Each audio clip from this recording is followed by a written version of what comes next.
Chaim Shmulevitz says that every guy hates Eden, Esav, Sinai, Yaakov. There were so many children of Avram and Yitzchak and so many Eliphaz and all these chavra.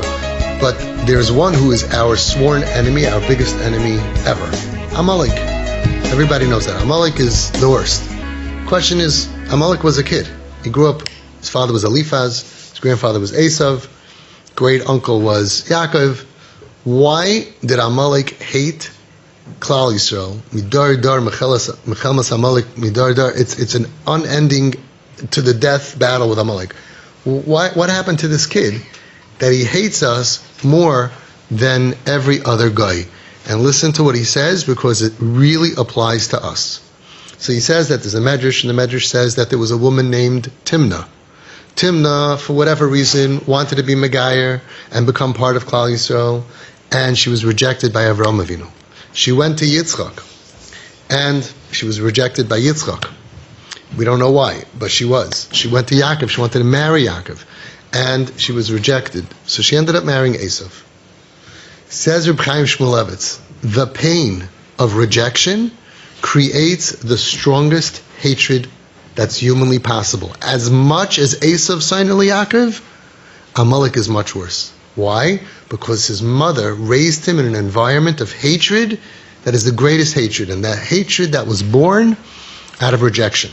We don't know why Avraham, Yitzchak, and Yaakov didn't Megayer. That's not the point. But the point is, he was raised in a family of the hatred of rejection. Who is now the biggest enemies of Klal Yisrael? Kids who are rejected against the Chazon Ish's advice, against the Baal Shem Tov's advice, against the 4,000 Mamorim and stories that I'm putting together in my collection, against Das Torah. They were rejected against the Torah, in the name of Torah, against the Torah. And some of them are dead, some of them, Rahman al-Litzlan, killed themselves, some of them are homeless, but some of them lived, got together, and said, hey, we have to help, because they have a Jewish heart. We have to help other people who are rejected. And they created things that are our enemy or out to get us, where a lot of what they do is very good, but the spirit of it comes from the hatred of rejection. We don't have anybody in the TP family that is part of those groups. When the show came out on Netflix really made Yiddishkeit look bad, none of our kids would participate in that. And from our 500 plus families, we should have had a few who want to tell their story. They have a lot of pain, they have a lot of things to say, but they wouldn't do it. And a lot of them saw it and watched it and did not accept it, even though they had the same experiences and they felt a lot of pain, but they said, no, that's too far, it's too much. They didn't relate to it. And a lot of them watched it with their parents, and they couldn't relate to it, because if you don't have hatred, if you don't have rejection, then you don't want to see your community being shoved under the rug. A lot of our problems come from rejection. Yashka came from rejection, and a lot of other people came. There's the story of the Chavetz Chaim. There's many, many enemies that were born to Klal Yisrael, created out of rejection. And there's a lot of sinah that creates the pain, that creates the sinah. What we have over here is kids who are home. I don't think any of our kids are homeless. Kids who have the TP treatment, especially teenagers, young adults. I want to tell you something which is fascinating and amazing, and the world doesn't understand this or know this yet. I got a call from a family in Eretz Yisrael. They have a son who was married with kids, and the son went completely off the derech. Unfortunately, like many, this is happening more and more and more. It's terrible, terrible. It's very, very hard for his wife. It's very, very hard for his children. And the parents are mamish mekarev this child ba'avoisais ahava with the ultimate ropes of love. There's no rejection. There's no please put on a yarmulke in our house. There's no looking at him down. They mamish did it right. And the father told me now, it's a few years later, that his son told him, means not only subconsciously but consciously, he said, you know why I don't mind that my wife has my children in the regular cheder? You know why? Because you didn't reject me. He said, I have friends, and all they're busy doing is they don't believe.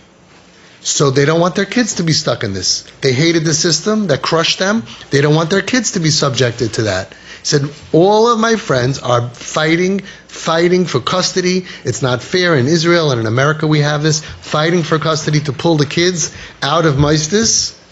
I got a call from a guy screaming at me in so much pain. You say to love and accept these children, do you know what my daughter is doing to me? She went off the derech and she's putting her kids in public school, and I'm suing her in court. We're in battling her, and I'm on the side of my son-in-law to protect the children. And you say to be makar of them, and I couldn't even say anything. But yeah, because we've had the story here in the group more than once, where we did the kiruv and they let their children be from school in an amazing way. All these problems are coming from not following the Baal Shem Tov and the Chazon Ish, and from some people adding in treif into the medicine. The medicine is pure. Lehoiv oisam b'yoiseh. Love them extra. Love them more. Satmar Rebbe said, what does it mean? It means if every kid you give $100, this kid you give $200. Love them more. They should feel more love from you. But we're humans. We're influenced from the Goyim. The Goyim say you have to have boundaries and you have to have rules and they have to respect you and they have to dress up in your house is very this and that. And they create with that pain of rejection, even if they do it. There's a pain. So this father from Israel told me he's making a chasana. And he told his son, he said, let's go buy a suit.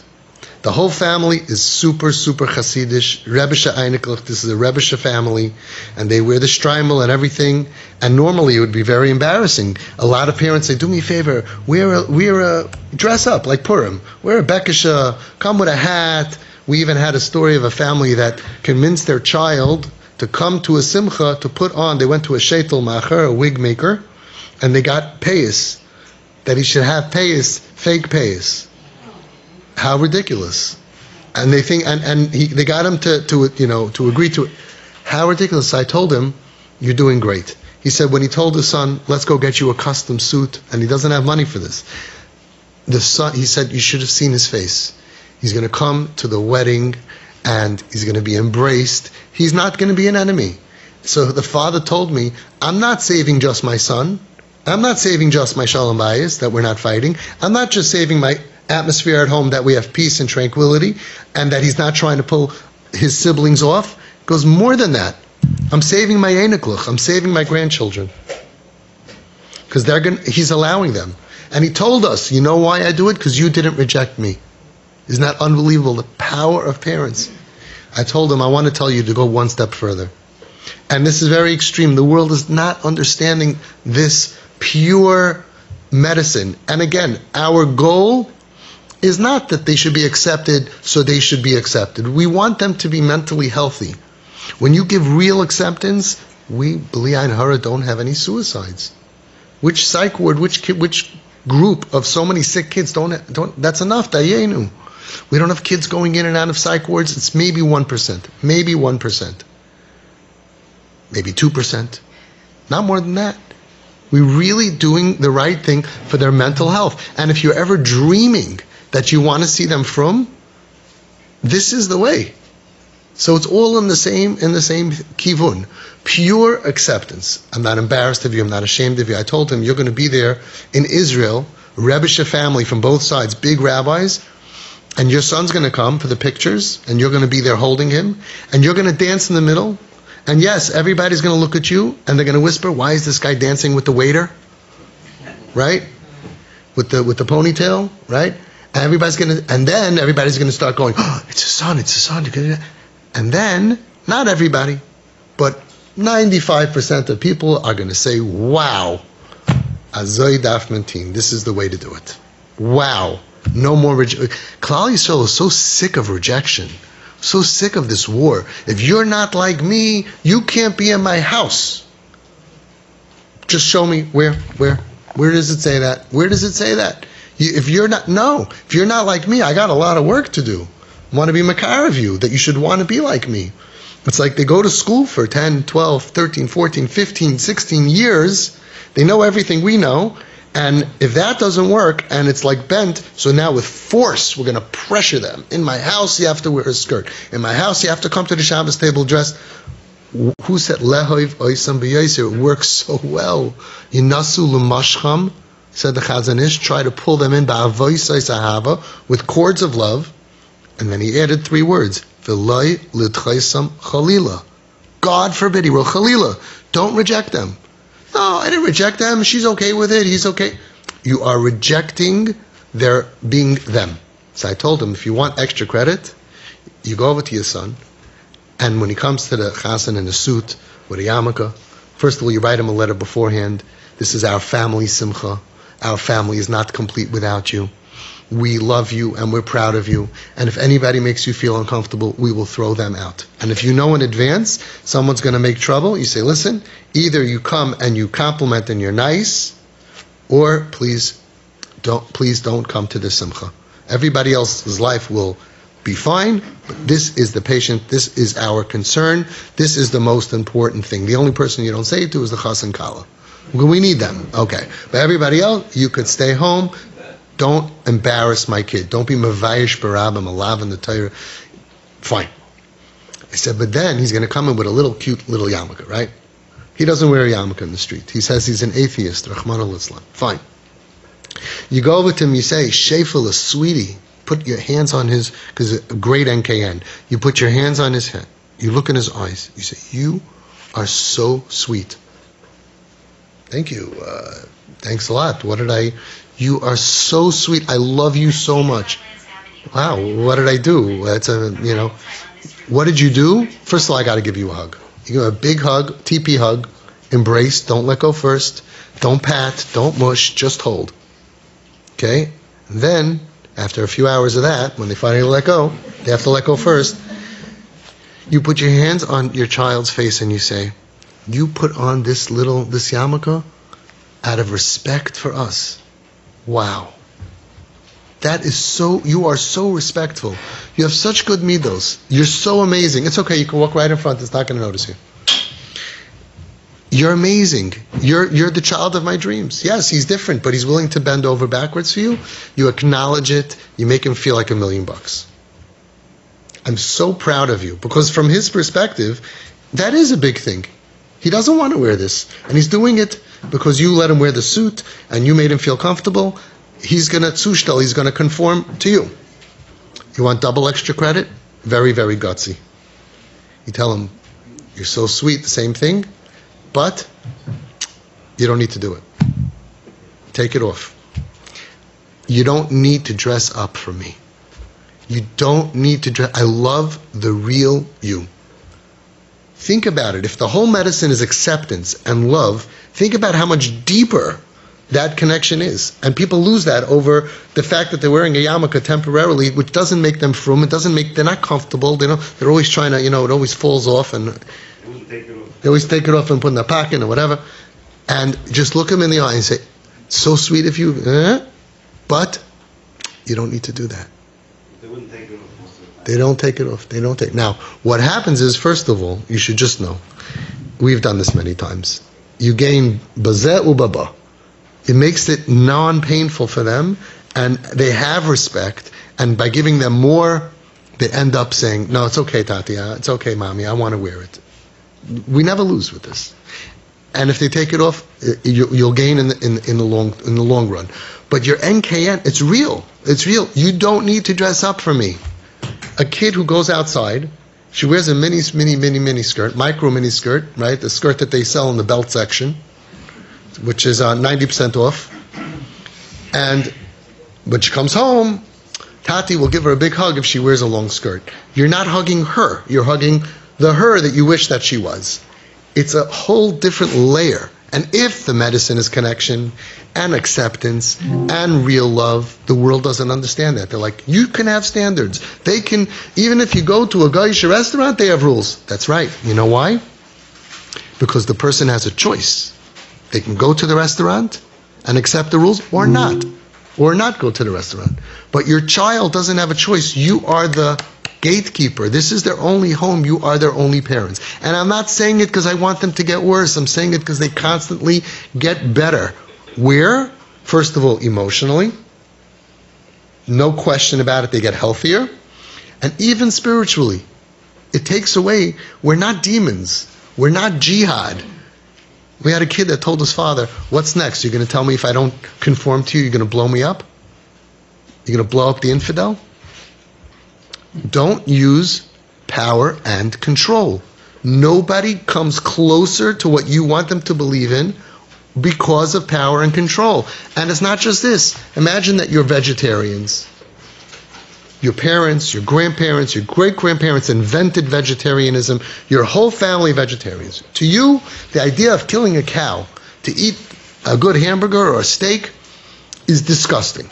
And you raise your kids, and you have 100 cousins, and everybody's a vegetarian. And you got stuck somehow with this kid, and he just wants a burger. He just loves cheeseburgers. Right? He didn't sign in. Now, usually there's pain. I mean, someone hit him over the head with a piece of celery. And that's why he's this. There's a reason for it. He's not a rebel. As we know, our kids look rebellious, but they're not rebels, right? But okay, put that aside. The kid says, I'm out. I want to be like 99.9% of the world. I want a burger. And the parents say, well, we're not giving you money. We're not going to enable this behavior. We don't believe in it. It's disgusting to us. No money for you. Okay? And you're not going to bring the burger in our house. Because this is disgusting, not in our house. You have to have respect for us. You have to have respect for this house that was built on the rules. This is disgusting to us. You're not bringing it in this house. Now, everybody's thinking the same way. This kid is never going to re-embrace vegetarianism. Because you made it into a trauma. You told him that your whole relationship is based on that he accepts your values. If not, we're done. He's like, but I just want to be like 99.9% of the world. Too bad. Right? There's 99.9% of the world are not Jewish. It's the same, I don't say mishagas. We're not going to convince them. They're saying, look, I just want to be a regular guy. No, you're not good enough. You have to dress up in order for us to shine our love. That means, first of all, that our love is contingent upon this behavior. I'm not a big unconditional love guy for the same reason as the Goyim. But I'm just saying is, you're making it harder for them to re-embrace us because they say, I have so much pain now, sometimes for years, because of these rules that these crazy people embraced. And now because you decided to become frum or you decided to live frum, I have to suffer? Like Hitler? What am I, Hitler? I ever hurt anybody? And these kids usually are very kind, very sensitive. They're not trying to hurt anybody. They didn't kill anybody. They're not mass murderers.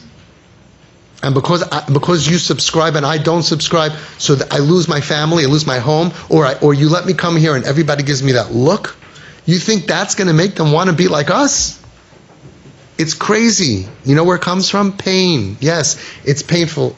Don't walk in front, go that way. It's painful. I understand it's painful, but don't let your pain push your child further away.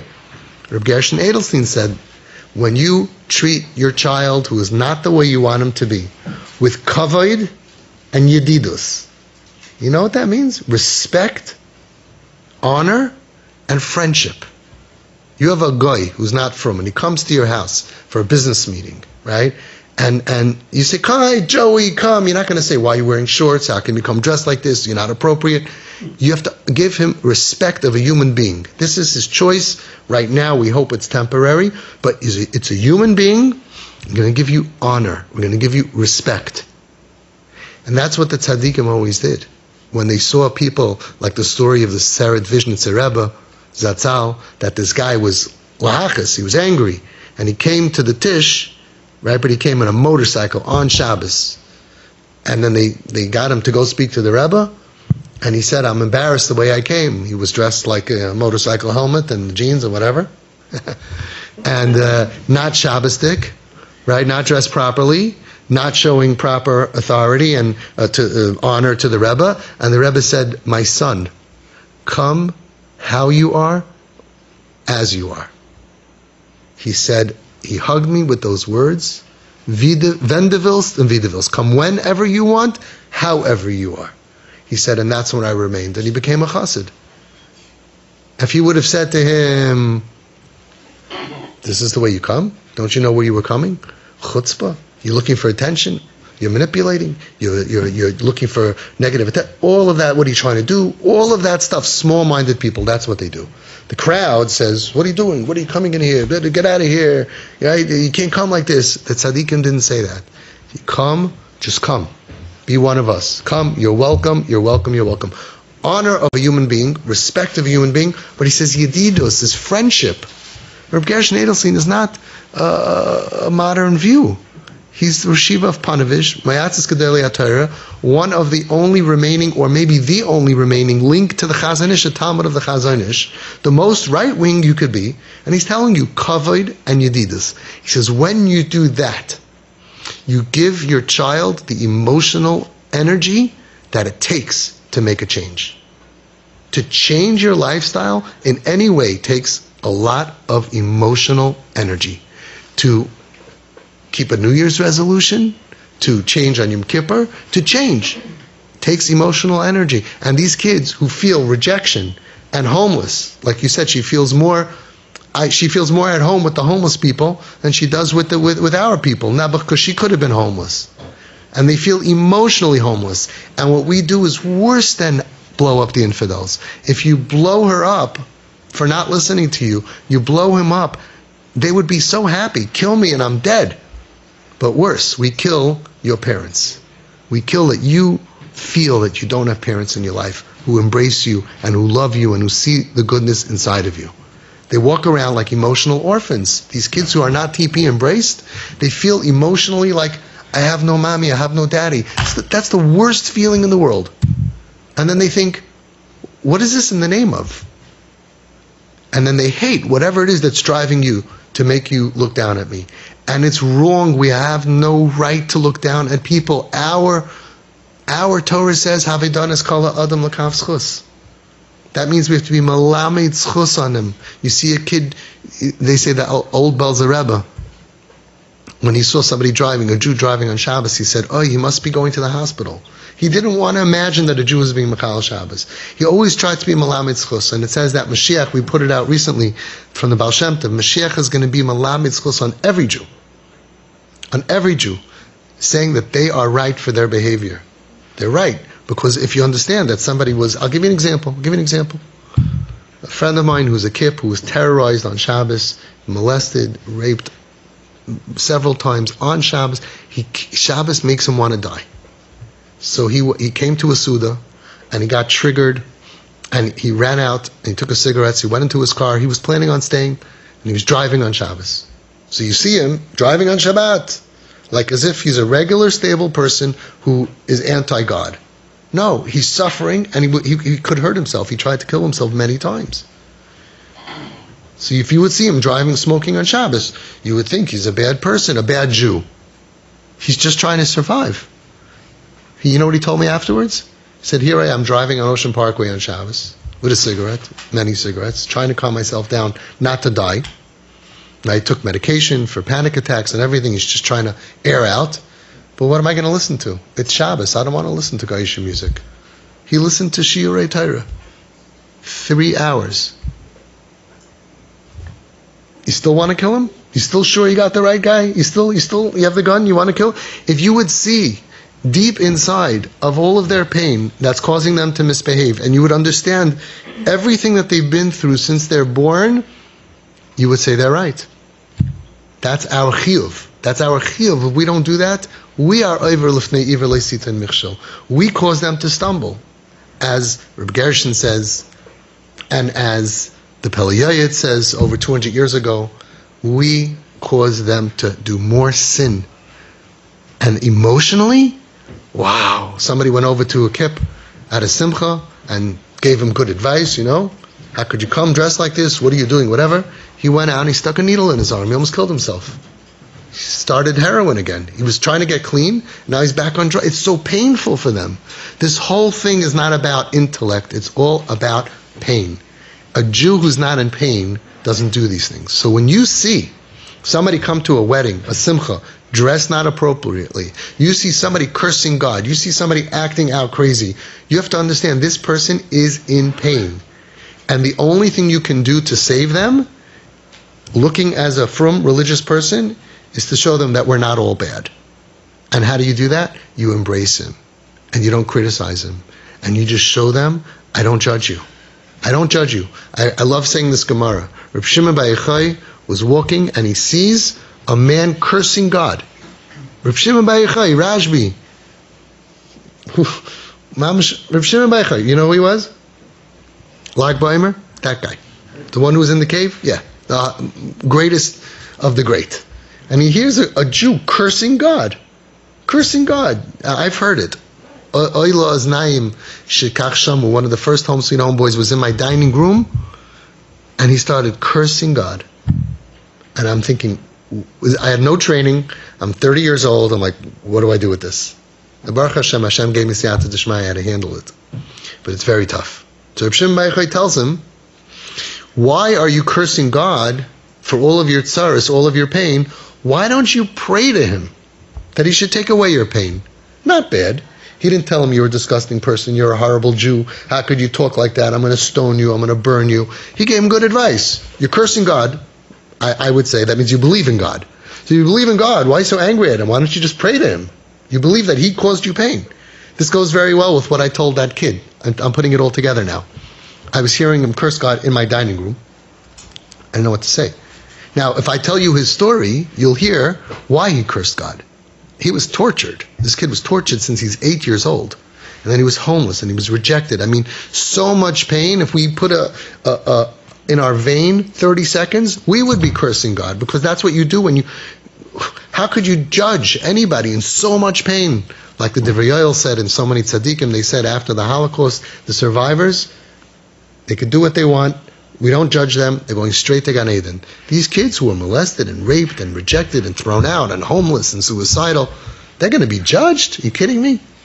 But what I told him was, I said, wow. He looks at me like, wow. I said, I don't think since Avram Avinu there was any Jew that had so much emunah like you do. You really believe in God? And it's okay, it's good background music. And you really believe in Hashgacha Pratis. You believe that Hashem exists and he pulled the trigger to ruin your life. Wow. You have so much real emunah. And he looked at me and he froze. He looked at me and he goes, I never looked at it that way. It wasn't 6 months later. This kid was completely Shema Torah mitzvahs and frum. Got married, Kedas Moshe v'Yisrael. If I would have told him, how could you talk like that? How could you talk like that? What's the matter with you? It's the exact opposite of kavod and yedidus and respecting somebody is in pain and somebody. So if Shimon Bar Yochai tells him, you believe in God, you're cursing God, why don't you pray to him? So the guy tells him, you're right. I pray to God that you should have all my pain. Surrender. Huh? Surrender. And I pray to God, you, Reb Shimon Bar Yochai, should have all the pain that I have. Reb Shimon Bar Yochai said, surrender. You're right. You're right. When someone's in pain, don't give him your advice. Use your brilliant wisdom for fixing your own life. Someone's in pain, imagine someone's on fire. And you could see they're literally on fire and you can't help them. And they're cursing God. And you say, why are you cursing God? Why don't you pray to God? Shut up. It's good advice, by the way. But you don't say that when someone's in pain. You put your arm around them. You get them out of pain a little bit. You give them, like it says from the Baba Rebbe, from the Lubavitch Rebbe, from every Rebbe and from every Litvak. You start begashmias. Be there for him. Help him. Help him out. And then when you're their best friend, that already is a help. And then you could say, I was thinking about it. There's a way to approach it. But all of these lines, these throwaway lines, that's like what Reb Shimon Bar Yochai was doing. Hey, you're in pain, why don't you... And I'm not knocking it, but the Gemara knocks it. Reb Shimon Bar Yochai said, he's right. Biggest man in Klal Yisrael acknowledges, I was wrong. That's what you parents do when you go to your kid and you go back to your behavior before you were trained, before you had this understanding, and you go back to your kids and you say, I was wrong. I was wrong. I didn't know how to deal with it. I got bad advice or whatever. It doesn't matter because they don't want to hear that. Yeah, and if they told you to cut my arm off, you would have cut my arm off. They don't want to hear that. I was wrong. I never should have abandoned you. I never should have turned on you. I'm with you forever and ever, no matter what. There's nothing you can do that's going to make me stop loving you. I'm always your father and mother. And you know where that comes from? The Torah. The Torah. Today is the yahrzeit of the Bas Ayin, the Avritcha. And the Siva Shalom says from the Avritcha, and actually the Krula Rebbe, who you should all go to, I'm sure most of you have gone, called me today to remind me to tell the group. Big schus to say something in the name of a tzaddik who was nifter. He says, what does the pasuk say? Ani Hashem, Asheichin itam, b'soich tumasam. I am God. I dwell with you in your tumah, in your spiritual impurity. It's one pasuk. It's two messages. He says the same way that if you don't believe Ani Hashem, if you don't believe I am God, you are an apikoros, you don't believe in God, so too if you don't believe that that God dwells with you and your children in their tumah, you're the same heretic that you don't believe the pasuk. God says, and He wants us to know, I am with you forever. And we love that. I get chills. Because if he said, I'm with you only if you're good, we're cooked. He wanted it to be unconditional. Because He knew that that's the only way for us to ever get through this life. We're not tzaddikim. Ein tzaddik ba'aretz asher ya'aseh tov v'lo yechta. And everybody knows Lev Yidei Maras Nafshay. We all know that we're not tzaddikim. I looked around in shul on Yom Kippur and I saw I wasn't the only guy going like this, you know. Everyone's saying the al-chetz, Asham, the Bagano, a lot of stuff. Right? I had a checklist. I didn't get all of them. I tried to get 100, but I didn't manage to do all of them this year. I didn't have enough time. But I did pretty well. I'm like, yeah, I got this one. You know, the guy next to me, by the al-chetz, he was crying so bitterly, I started to feel jealous of the stuff he did this year. You know, everybody says al-chetz, and everybody says, Hashem, don't abandon me, even though I am undeserving. That's our bloodline. That's what keeps us connected to God no matter what. Says the Avritcha, the Heilige Bas Ayin, that if you don't believe Ani Hashem fully, you're an apikoros, you're a heretic. If you don't believe the next part, you're the same apikoros. Asheichin itam b'soich tumasam. And do you believe it? Do you believe it 100%? It's hard. Do you believe it 80%? The Siva Shalom says, from previous, I think from Lechovich or some other one of the earlier tzaddikim, if a Jew does Aveira Hachamura B'Yoser, okay, extra super duper horrible Aveira, I'll let you think of, no, don't think of what it is, just extra super duper Aveira, and right when you're done, you're not ready to pray to Hashem, Lishbach Sichai, and you're not ready to daven to Hashem right after. He says you haven't tread over the threshold of understanding Judaism. You think God only wants you when you're holy. God always wants to hear from you. This is authentic Yiddishkeit that we don't know and we don't give over to our children. And a lot of people are scared to tell our children. Someone told me, I don't want my kid to know this, because then why would he be good? Hello, your kid is going to do a sin at some point. And if he doesn't know this, he's going to say, God doesn't want my tefillah. God doesn't want to hear from me now. So first of all, we're not embarrassed to teach our children Torah's emes. We can handle it. It's Torah's emes, we teach it. And second of all, maybe if your kid will never sin, maybe he should know it. But if your kid's going to sin and he's going to think God abandoned me and he's done with me,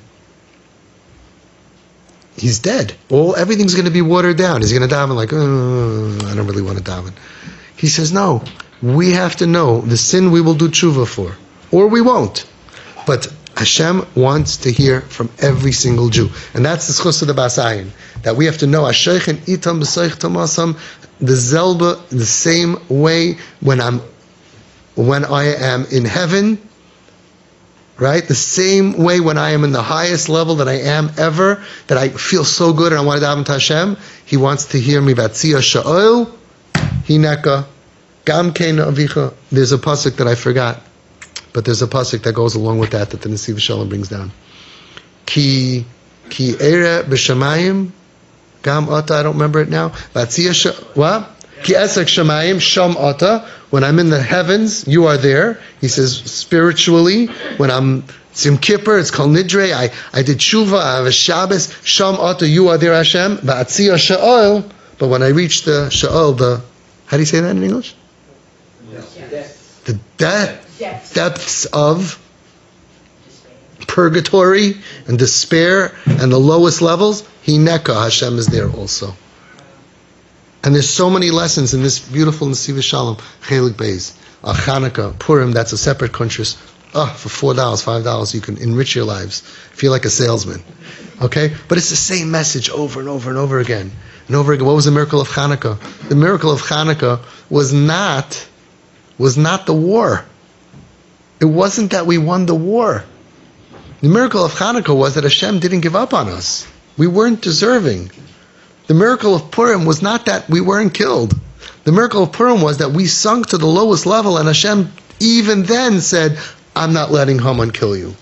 Even though it was Nechtav and Nechtav v'Tabas HaMelech. The miracles that we live in, the miracle of Mitzrayim, of Yitzias Mitzrayim, was not, says the Nesiv Shalom, beautiful, it's just coming to me now, on Shvi Shal Pesach. Beautiful. What did we say? Shvi Shal Pesach. Whoa. Yitzias Mitzrayim in the movie, okay, if you make a movie, 10 makas. Nature is flying out the window. Crazy stuff is happening. Finally, with Kriyas Yamsuf, the walls, water goes up. We're walking through magnificent story. Says in the Nesiv Shalom, that's not what's amazing. That's not what's so incredible. Hashem plays with the Teva. That's what's incredible? No. You know what's incredible about Yitzias Mitzrayim? It's that we were on the Memtesh Shari Tumah. Who did he do it for? We were bowing to idols, and that's what we did it for. That's the miracle. It says the miracle of Yitzias Mitzrayim and Chanukah and Purim and every Yontif is that we were saved when we were unworthy.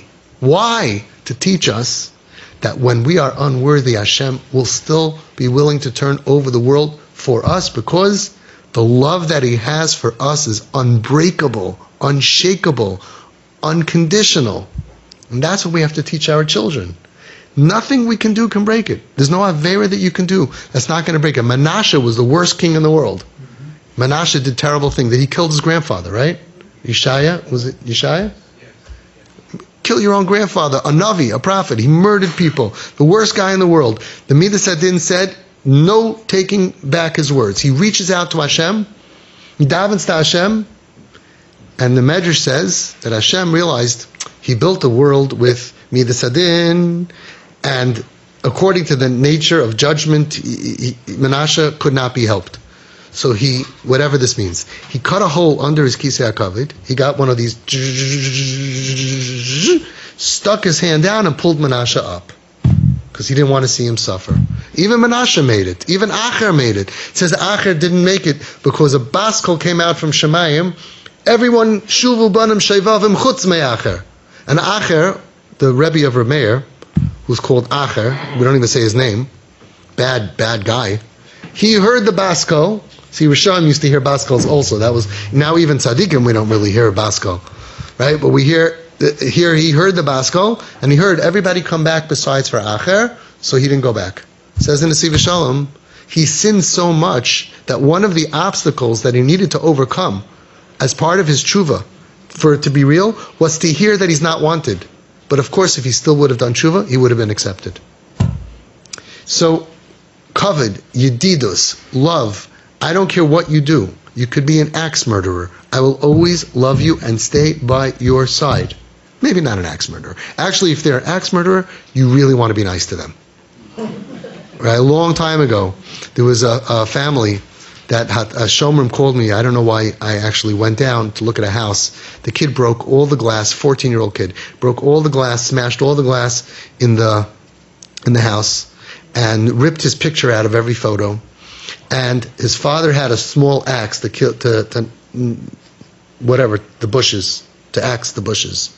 You don't axe bushes. What do? You cut them, you trim them, no, you prune, I don't know. Anyway, he had a small axe in a box.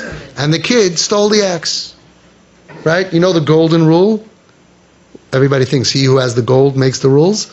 The golden rule is he who has the axe makes the rules. So if you ask me, so I told the parents, well, that is incentive to be nice to him.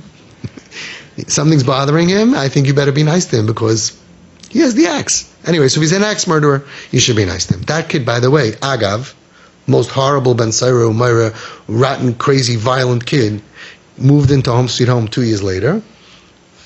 I never had a minute of problem. Ziskite, sweet kid, sweet. If you know how to handle him, puppy. He moved out 1 year. He went back home. He lived there for 5-6 years. He's from. He's in Shidduchim, and I never had a minute of a problem with him. He was just misunderstood, and when you misunderstand people, you hurt them. A lot of parents out there, by the way, who are not TP trained, they think they're helping their kid. Yeah, I listen to your videos, and they're saying things, and I'm like, no, that's hurtful, that's painful. You got to be so careful. So Kavod v'Yedidus is our mahalach. I'm your friend. I'm your friend. You're struggling. I know it's really tough. I'm your friend. And that's the only chance that you ever have that they'll actually ask you for your advice. And we'll talk about how to offer advice, because that's very tough also. And Hashem should help that we should get all of our kids back to be alive, home, functional, happy, and from. We have a lot of dreams for our kids. But we got to do all the work. It's all on us. Because as soon as we blow it, I got a call today from a therapist. One of the parents who's not here, who says they follow you, right, on WhatsApp, and I beg parents, don't do that. You need guidance, real guidance. Story within a story. When I was in Mezhbish, so I met with the English people who are not under my guidance, but they said, oh, we're following you on YouTube. I said, you're dealing with a pikuach nefesh, dangerous situation, following some guy on YouTube? So can you imagine if a kid needs brain surgery? So you say, no problem, I'll do it, and because I'm following a guy on YouTube. Now open the brain, okay, and you're going to follow. He said, that's for backup. That's for chizuk, that's for general ideas, but you need guidance in dealing with a pikuach nefesh situation. Back to the other story. What was I saying? We all forgot? Story within a story, what? Yeah, what was I before the story? About this therapist that called me. Thanks for keeping track. Worthless crowd. Yeah, you were stuck in the accident. So the therapist calls me up, and the mother totally lost it on the kid, threw the kid out of the house, called him a guy. Like you parents are human. Human beings make mistakes when they're in pain, right? And every parent says, that's right. That's why I made mistakes, because I was in pain. Your kid too. If you as an adult, stable person, can make mistakes because of pain, imagine a brain that is still forming and that went through a lot of trauma and pain. They also make mistakes because of pain. And our job is to tell them, it's okay. We all make mistakes. I love you the way you are. Don't dress up for me. Don't dress up for me. Come on, imagine your husband tells you, I like you, but I want to see you in a blonde sheitel. Then I'm going to like you. Over. It's done. Well, I don't know. What do you think? That's for Wednesday nights, Shalom Bayis group. I don't get into Shalom Bayis things. Nobody wants to be loved if I dress up for you. I came out of the closet. I told you, I'm not religious. Yeah, but when you come home, please wear a yarmulke. It means so much to me. And I have another question. Why does it mean so much to you? You know your kid is eating treif and doesn't wear a yarmulke. So what are you actually thinking when you look around? Oh, it's like you make believe you're psychotic. You see, and Chaim's here with a yarmulke. He's not from. He's not Shem Shabbos. Oh, Chani's here. Oh, look how pretty you look. Tznius. You know she's ripping off that dress as soon as she walks out. You don't know it's not a real relationship. If it's not real, how's the medicine of Lehav Oisam B'Yosir going to work? They don't feel liked and loved unless you can embrace so you got to take away those layers of false things, and people don't understand. They misunderstand. They say, what do you mean? Your house can't have rules? Your house? All of that is for normal people. Somebody's drowning. There's no rules. Connection, nobody found another way to save kids other than connection. Nobody. So they take 80%, they take 90%. Why? 100%. Be stupid and simple and just say, if what's going to save my child, and Reb Gershon says, Zuhi hatrufa yichida, the only medicine. You never hear that. This is the only way. This is the only way. So take whatever, and this is the job of parents. Say, what else is in my brain? You can't enable, throw it out. He's a manipulator, throw it out. First of all, we're going to change all that. But just do the authentic Torah message of the Baal Shem Tov and the Chazon Ish, and Hashem will be with you. You have Siyata D'Shmaya, Emunas Chachamim, all the other stuff just totally wrecks it. You can't enable became something that we all believe, which comes from the therapy world, and they say you can't enable because it makes them worse. We have proven the opposite.